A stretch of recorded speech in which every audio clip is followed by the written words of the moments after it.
જો હવે કાલનું જે બોર્ડ વર્ક આપણે છેલ્લે કર્યું હતું ત્યાંથી જ અહીંયા ચાલુ કરું, બરોબર? તો શું યાદ રાખવાનું? H2A ના 2, H2B ના 2, H3 ના 2 અને H4 ના 2. હવે તમારે જ્યારે અહીંયાની રનિંગ એક્ઝામ, બરાબર, અને બોર્ડનું પેપર, એની અંદર આ લખવાની જરૂર નથી. લખો તો કોઈ માર્ક્સ નહીં કાપે, લખો તો કોઈ માર્ક્સ નહીં કાપે. એનું કારણ છે કે અંદર આપણને શું કીધું? હિસ્ટોન પ્રોટીનના 8 અણુઓ ભેગા મળી અને હિસ્ટોન ઓક્ટામરની રચના કરે છે. બસ, બરાબર. એટલે આના બાજુમાં શું લખશું?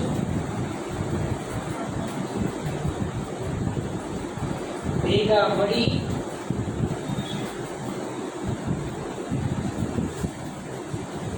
હિસ્ટોન ઓક્ટામર બનાવે. હવે ઓક્ટા એટલે 8, ખબર હોય તો મોનો, ડાય, try, tetra, પેન્ટા, Hexa, હેપ્ટા, octa, nano, ડીકો, tetra. હવે હિસ્ટોન ઓક્ટામર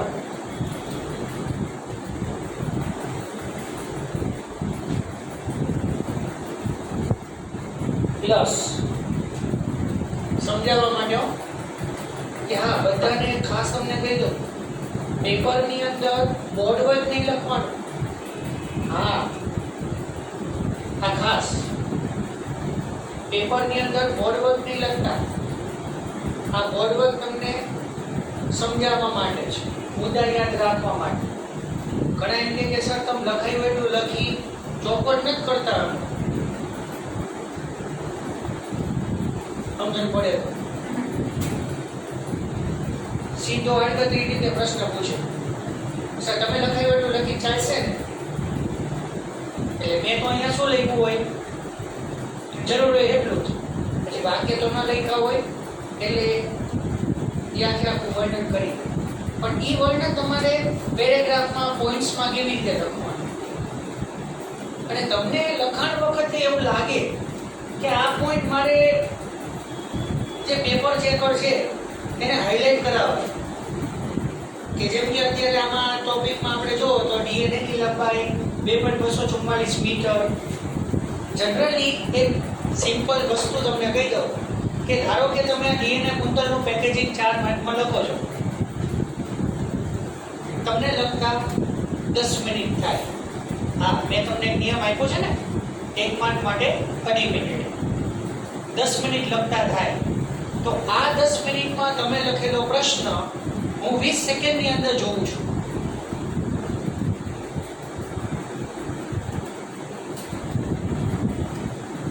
સર સાવ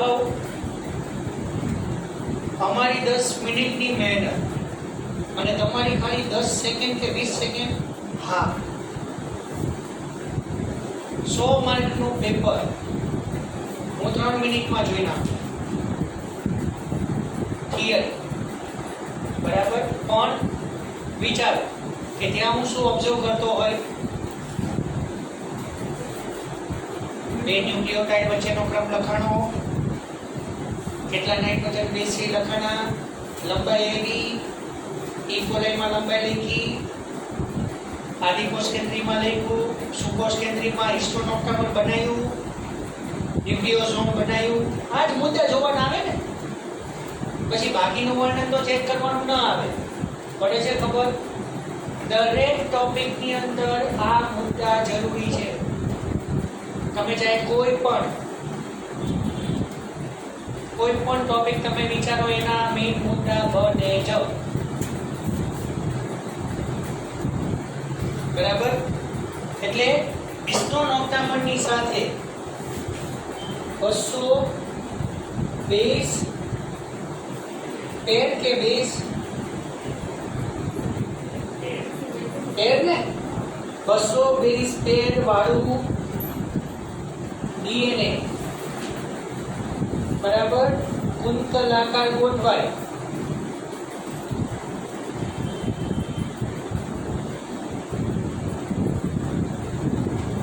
ડીએનએ પોતે બેવડું કુંતલાકાર છે અને એ હિસ્ટોનોમ નામની ફરતે કુંતલાકાર ગોઠવવાનું. જે ઇમેજિન કરી શકો છો, તમને જે ગોળ ગ્રીન કલરનો ગોળો આપ્યો છે એની ફરતે જે આખું દોરડું વીંટાળેલું છે એ પણ બેવડું કુંતલાકાર છે. આ લખી આપણે દોરવાનું તો ઈ જ છે, દોરવાનો તો લીટો જ છે કે આમથી આમ કરો પછી આમ કરીને પાછળનો લીટો નથી દોરતા ને, પછી આમ આખો લીટો દોરો, એક છે આ બાજુ પાડે, એક છે ઓલી બાજુ પાડે.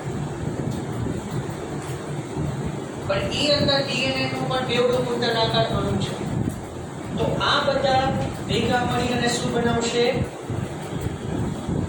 સૌથી અગત્યનું ન્યુક્લિયોઝોમ ની રચના કરે. એટલે તમે જે આકૃતિ દોરો એમાં નીચે નામ લખવાનું ન્યુક્લિયોઝોમની રચના. આ ખાલી એક મોટો ગોળો દોરીને ડીએનએ નો અણુ દોરીને પૂરું નહીં કરી નાખવાનું. આપણે અહીંયા નીચે દર્શાવવું પડે કે આપણે શું દોર્યું છે,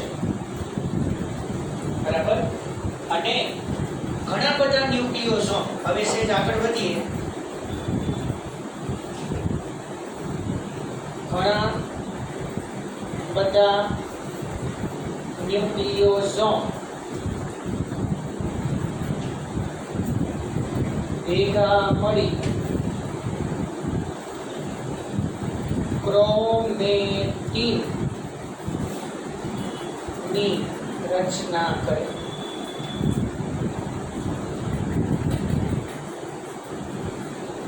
એટલે આવા ન્યુક્લિયોઝોમના ઘણા બધા અણુઓ ભેગા મળીને એક આખો ક્રોમેટીન બનાવે. ક્રોમેટીન તંતુ અથવા ક્રોમેટીન. તો ક્રોમેટીન જે છે એ આપણને કેવું લાગે? દોરીમાં પરોવાયેલા મણકા જેવું લાગે. દોરીમાં પરોવાયેલા મણકા એટલે બીડ્સ ઓન સ્ટ્રિંગ.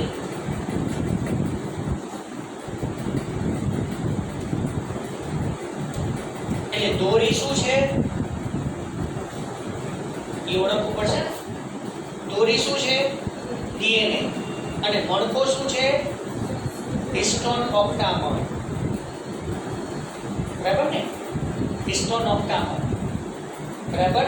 તો હવે આપણે લખવું હોય તો લખી શકીએ કે બે ક્રમિક ન્યુક્લિયોઝોમ એકબીજા સાથે H1 હિસ્ટોન પ્રોટીન દ્વારા જોડાયેલા છે. બરોબર. એટલે એક ન્યુક્લિયોઝોમ હિસ્ટોન પ્રોટીન, એક ન્યુક્લિયોઝોમ હિસ્ટોન પ્રોટીન, એવી રીતે આખો જે તંતુ બને એને કહેવાય ક્રોમેટીન.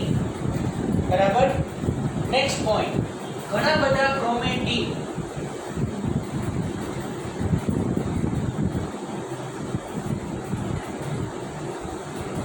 ભેગા મળી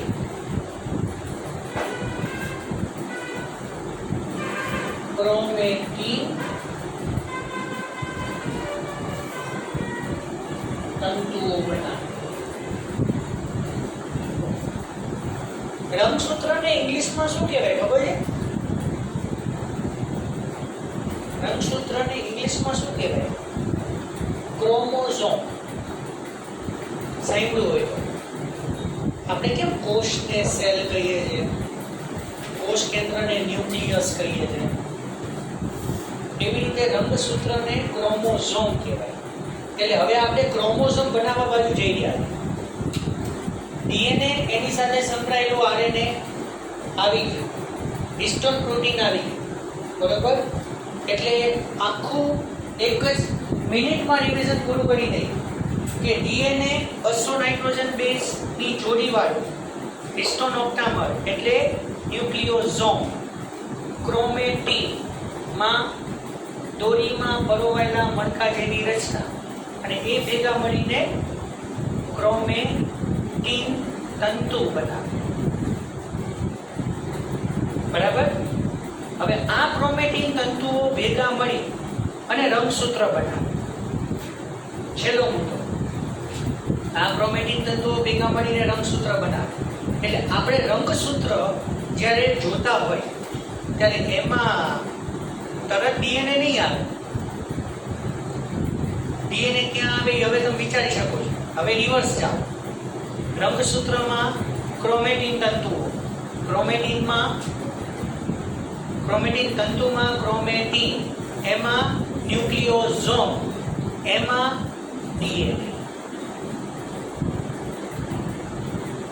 બરાબર. એટલે ક્રોમેટીન તંતુઓ ભેગા મળી રંગસૂત્રની રચના કરે.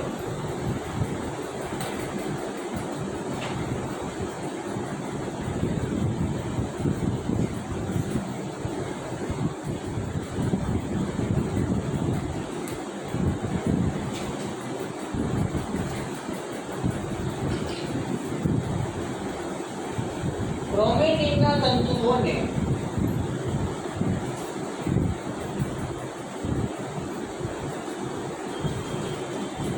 બંધારણ જાળવી રાખવા માટે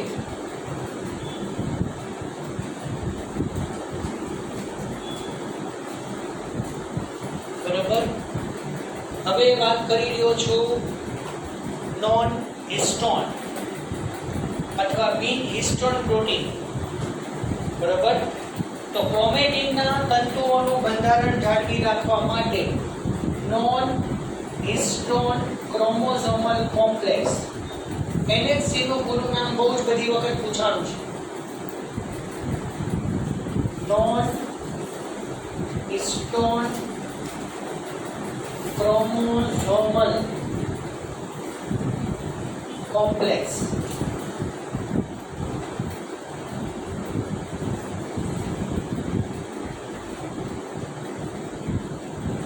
તો એમાં બિન હિસ્ટોન પ્રોટીન આપણે બે પ્રકારના આવે છે.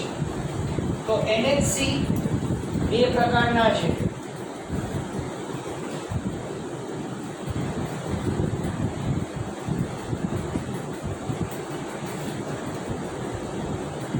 યુક્રોમેટીન અને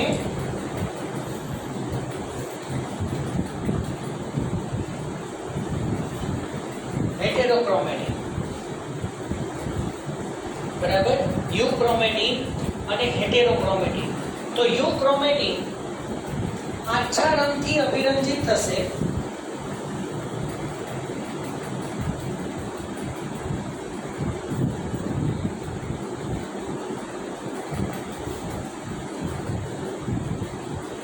શિથિલ રીતે જોડાયેલું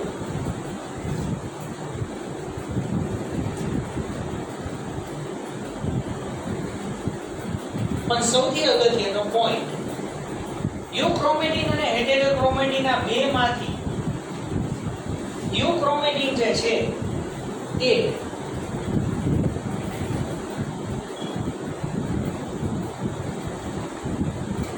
પ્રત્યાંકન કરશે. બરાબર. તો યુક્રોમેટીન આછા રંગથી અભિરંજિત હશે અને રંગસૂત્રની અંદર શિથિલ રીતે એટલે ઢીલી રીતે ગોઠવાયેલું છે. એટલે એ મુખ્ય બિન હિસ્ટોન અને હિસ્ટોન પ્રોટીન ઉપરથી છૂટા પડી શકે છે અને એનું આગળ પ્રત્યાંકન થશે. એટલે કે આ જે યુક્રોમેટીન એ બીજું કાંઈ નથી પણ રંગસૂત્રનો એવો એક ભાગ કે જેનું પછી આગળ પ્રત્યાંકન થશે. એનો મતલબ શું થયો કે ડીએનએ માંથી એમઆરએનએ બનવાની ઘટના થશે. પણ હેટેરોક્રોમેટીનમાં એનાથી એકદમ ઊંધું.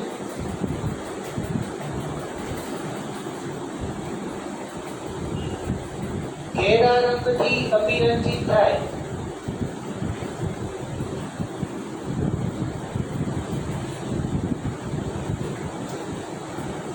મજબૂતાઈથી જોડાય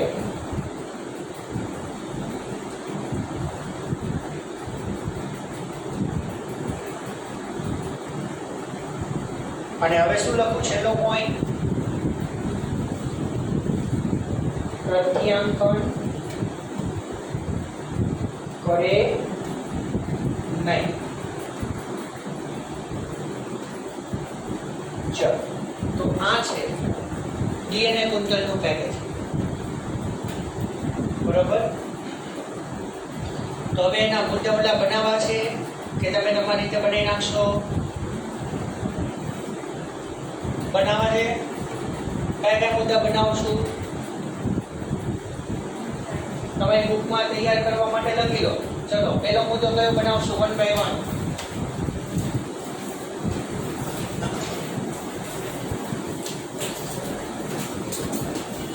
કયો મુદ્દો બનાવશું? હા, તો પહેલો મુદ્દો અગત્યના મુદ્દા બરાબર લખવા માટે પહેલા 2 and B વચ્ચે અંતર, પછી 2n સોરી NBP લખું છું. બે બેઝ પેર લખો ને, બે નાઇટ્રોજન બેઝની જોડી વચ્ચેનું અંતર ક્રમિક રાખી દો. ક્રમિક બેઝ પેર લખું છું.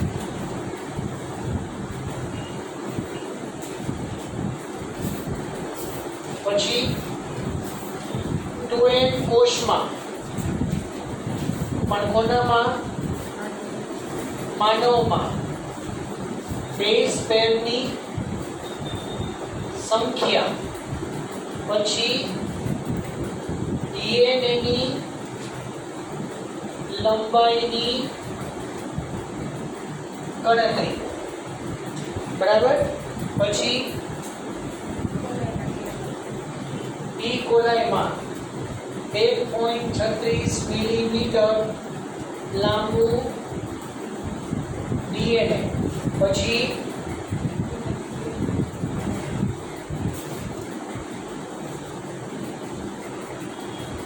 પ્રોકેરિયોટા એમાં ન્યુક્લિયસની વાત પડે ને ખબર. અને હવે જે બધું વર્ણન થવાનું એમાં હેડિંગ આપી દેવાનું શું? યુકેરિયોટા. તો સુકોષ કેન્દ્રી કોષમાં યુકેરિયોટામાં એમાં હવે બધા મુદ્દા આવશે છે અહીંયા સુધીના બરાબર. હિસ્ટોન ઓક્ટામર કઈ રીતે બને,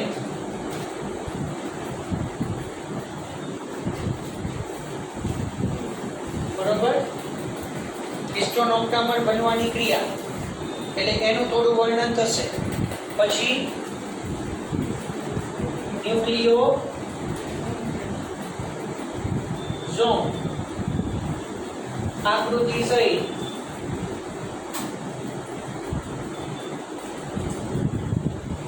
તમે જ્યારે ન્યુક્લિયોઝોમની વ્યાખ્યા લખતા હોય ત્યારે અહીંયા વચ્ચે આકૃતિ દોરો, ચાલશે બરોબર. એટલે ઉપર દોરો તોય ચાલે, વચ્ચે દોરો તોય ચાલે. ન્યુક્લિયોઝોમની આકૃતિ દોર્યા પછી આની અંદર ખાસ ઓલું વર્ણન કરવાનું શું?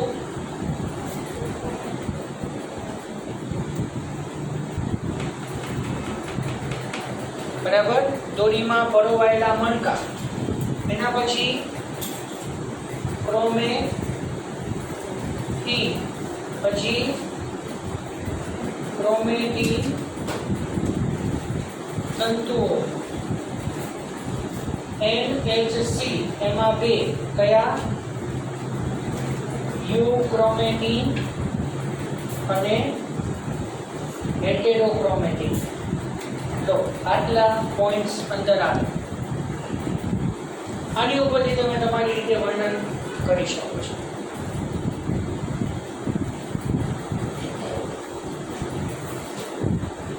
ડીએનએ કુંતલનું પેકેજિંગ પૂરું.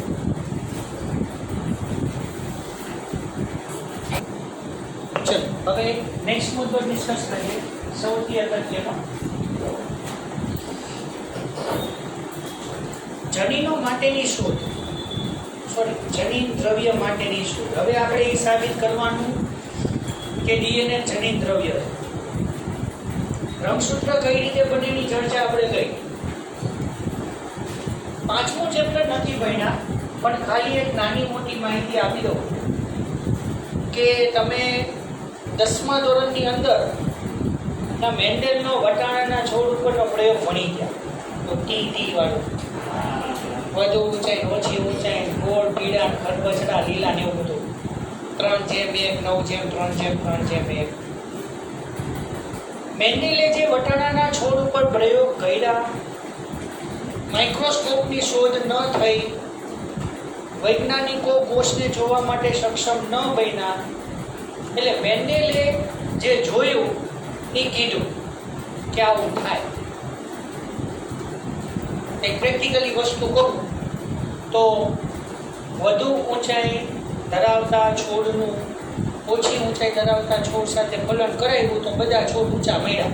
દેખાણું એ કીધું, પણ હકીકતમાં એના માટે જવાબદાર કોણ છે એની ભૌતિક સાબિતી ન આપી શકાય. પણ પછી બીજા વૈજ્ઞાનિકોએ આ જ મેન્ડેલના પ્રયોગો એ જ વનસ્પતિ ઉપર કે બીજી કોઈ વનસ્પતિ ઉપર ફરીથી કર્યા અને પછી સાબિત કરી બતાવ્યું કે મેન્ડેલ જે કોઈ દ્રવ્યના કારણે આ વસ્તુ થઈ એવું અનુમાન કે છે એ બીજું કાંઈ નથી પણ જનીનો છે.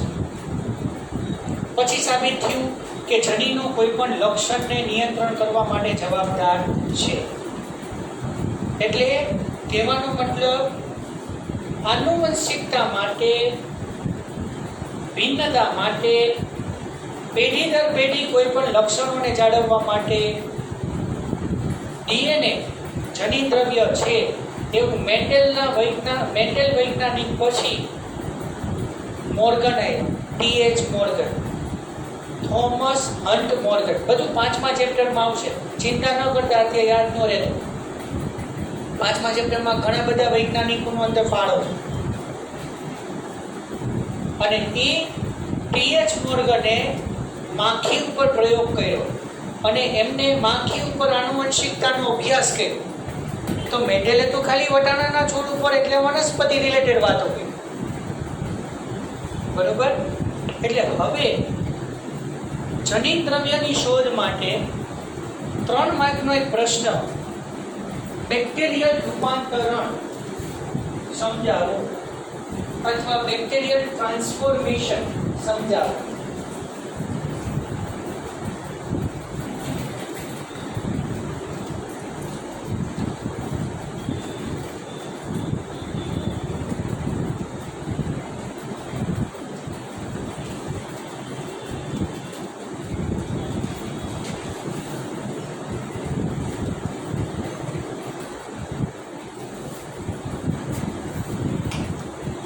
બહુ મસ્ત પ્રયોગ છે. 3 માર્કનો પ્રશ્ન.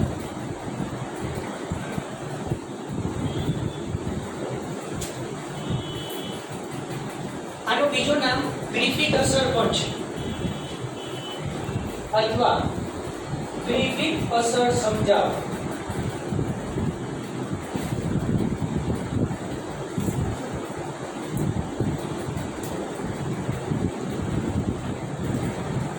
ચલો, આટલા મુદ્દા માઇન્ડમાં બેસી ગયા. હવે ગ્રિફિથ અસર ઉપરથી તમને તો એટલો આઈડિયા આવી ગયો હશે કે કોઈ ગ્રિફિથ નામના વૈજ્ઞાનિકનો કંઈક આમાં ફાળો છે, બરોબર. તો હવે એની પહેલા 2 મુદ્દાની ચર્ચા કરી દઈ. ગ્રિફિથ નામના વૈજ્ઞાનિકે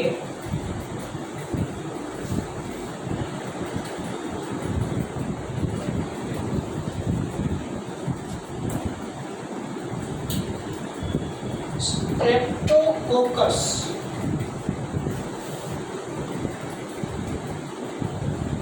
ન્યુમોની બેક્ટેરિયા આ પ્રયોગની અંદર પસંદ કર્યા.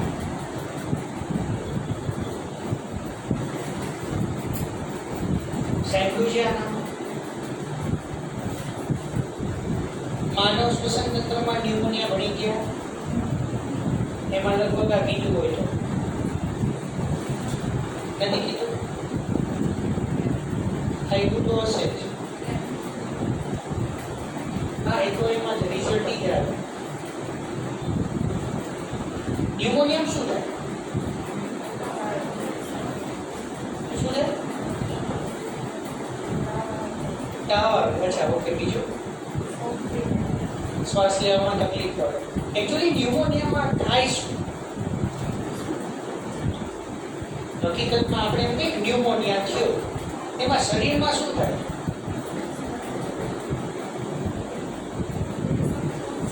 ફેફસામાં લોહી, કફ. ઓકે.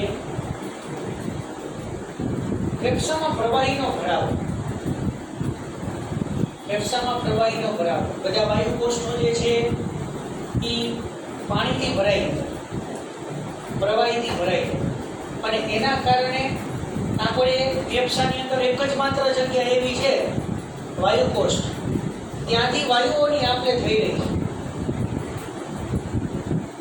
હકીકતમાં શ્વસનની ઘટના એ છે. આપણે બાકી જે કરી છે એ શ્વાસોશ્વાસ છે. શબ્દને તમે ધ્યાનથી સાંભળશો ને તો આપણે શ્વાસોશ્વાસની ક્રિયા કરીએ છીએ, એના પછી શ્વસનની ઘટના થાય છે, ત્યારે આપણે જીવિત રહીએ. શ્વસનની ઘટનામાં આપણે ફેફસામાં લીધેલો ઓક્સિજન લોહીમાં ભળે, કોષ પાસે જાય, કોષને મળે, કોષી ઓક્સિજનને વાપરે અને જે તે ઘટકનું ઓક્સિડેશન કરે, અને એ ઘટકનું ઓક્સિડેશન કર્યા પછી એને જે શક્તિ મળે પછી પોતે ચયાપચયની ક્રિયા કરે અને અંતમાં એ કાર્બન ડાયોક્સાઇડ ઉત્પન્ન કરે. Okay, fine. એમાં અત્યારે ડીપમાં નથી જવું, પણ સ્ટ્રેપ્ટોકોકસ ન્યુમોની બેક્ટેરિયા કે ન્યુમોનિયા માટે જે જવાબદાર છે એને એમને પસંદ કર્યા.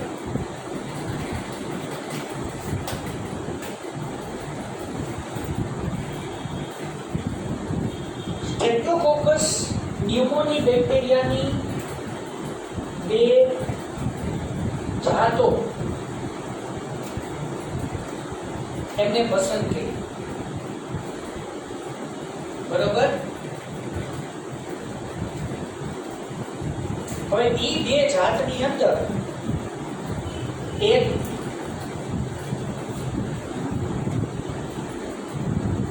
ઝેરી જાત,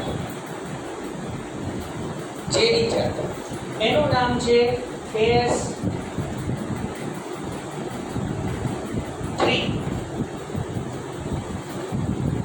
S3 ને એવું નામ નહીં આપ્યું હોય, ઝેરી જાત એટલે S3 એનું જાતનું નામ છે.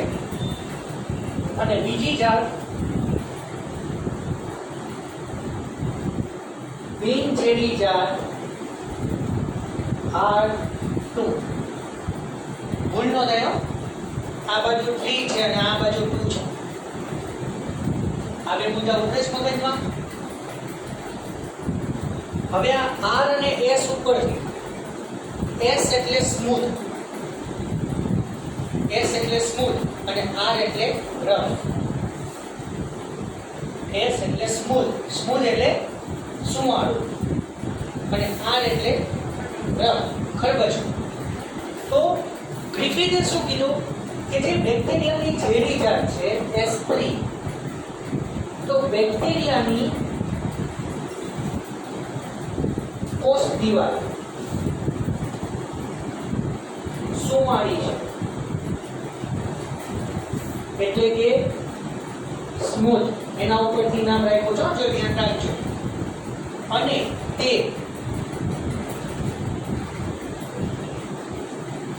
સુવાળી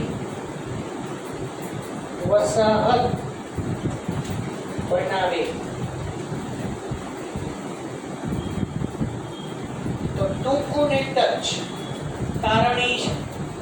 હવે છે ને એકચ્યુઅલી શું કહ્યું છે ગ્રિફિથે, તમને આગળ સમજાવું. હવે ઈ પછી આપણે નેક્સ્ટ લેક્ચરમાં એની ચર્ચા કરશું. ગ્રિફિથે છે ને અલગ અલગ બેક્ટેરિયાના ઇન્જેક્શન ઉંદરને આપ્યા, ઉંદરને માર્યા. હવે વિચાર, ઝેરી જાતના બેક્ટેરિયાનું ઇન્જેક્શન ઉંદરને મારીએ તો ઉંદરને ન્યુમોનિયા થાય અને એ ન્યુમોનિયાના કારણે ઉંદરો મરી જાય. આ બનેલી ઘટનાઓ. અને આપણે એટલા માટે જ કોઈ પણ રસી કે દવા એની અસર, આડઅસર કે એની ચકાસણી કરવા માટે ઉંદરને મોડેલ તરીકે આપણે વાપરીએ. અત્યારે કોરોનાની વેક્સિન માટે ઉંદર ઉપર પ્રયોગ કરવાનો આપણી પાસે સમય નહોતો. એના કારણે સીધી રસીનો પ્રયોગ માનવ ઉપર કર્યો. અત્યારે કોવિશિલ્ડ અને કોવેક્સિન ની 2-3 વેક્સિન અવેલેબલ છે. સ્પુટનિક આવી ને કનેક્ટેડ હોય તો. હવે 3 રસીની અસર, આડઅસર, કેટલા સમય કેટલા ડોઝ લેવા હજી બધું જાણવાનું બાકી છે. પણ એટલું એક બેઝિક કારણ એ છે કે જે લોકો રસી લઈ લીધી છે એના બોડીમાં કોરોનાના મૃત નબળા કરી નાખેલા વાયરસ નાખ્યા તો એની રોગ પ્રતિકારક શક્તિને કોરોના નામનો વાયરસ શું છે અને એની સામે લડવા માટે એને કઈ રીતે તૈયારી કરવી એ આ રસીનું મેઇન કામ. એટલે આપણે કહીએ કે જે વ્યક્તિ વેક્સિનેટેડ થઈ ગયા એને કોરોનાનું ઇન્ફેક્શન નહીં થાય. એટલે અહીંયા કહેવાનો મતલબ ગ્રિફિથે જે ઝેરી જાતના બેક્ટેરિયા S3 તો એની બેક્ટેરિયાની કોષ દિવાલ સુમારી છે જે ઝેરીપણા માટે જવાબદાર. એટલે એ શરીરની અંદર દાખલ થયા પછી ન્યુમોનિયા પ્રેરે છે. જ્યારે બીજા બેક્ટેરિયા સ્ટેપ્ટોકોકસ ન્યુમોની જ છે પણ એ ઝેરી નથી. તો એના આર ઉપરથી આના ઉપરથી શું બનાવશું? બેક્ટેરિયાની કોષ દિવાલ કેવી?